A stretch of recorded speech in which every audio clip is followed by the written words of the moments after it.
Joining us now is Michael Allen. He's a former special assistant to President George W. Bush for national security, and he's the managing director for Beacon Global Strategies. Michael, thanks for joining us. Do you see any off-ramp right now that the U.S. potentially could offer to break this current cycle of back-and-forth military strikes? I really don't, Wolf. I think now that we're in this, and maybe we shouldn't have started this in the first place, but we now need to exercise some strategic patience. I think the blockade has got to resume and be very tight, and that amounts to sanctions enforcement, which I believe will help pressure the Iranian economy. We also, I'm afraid, need to do more to force open the straits. We've talked about Project Freedom, which is guiding ships through the most advantageous route to make sure they make it through. I think that's what we have to do, and be prepared to do it for an extended period of time, because just one and done or 10 days worth of bombing here and there is not enough to condition the Iranians to make fulsome compromises. And so I think we're just going to have to stick with it longer.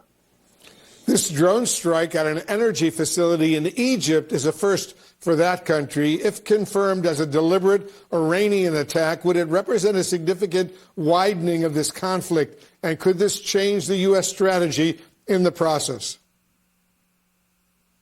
Wolf, I think so. I mean, this is just another example of the Iranians don't feel threatened by us, don't feel any real pressure.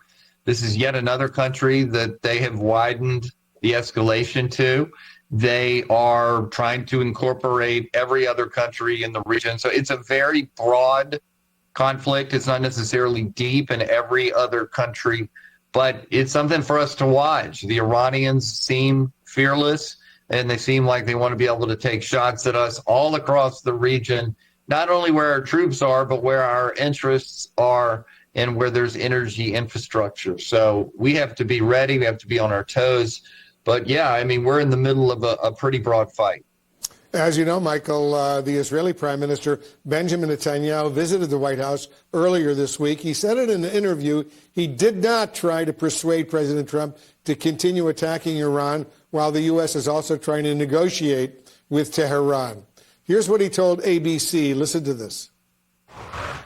When you met with President Trump at the White House, did you try to persuade him to resume attacks on Iran? Actually not. That's the caricature, the cartoon picture. That is not true. We actually analyzed all three possibilities, and I thought we did it in an open way between friends and allies, and it's his decision.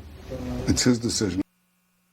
Prime Minister Netanyahu said he was skeptical that a diplomatic solution was even possible. How do you see Israel having an influence on the talks right now?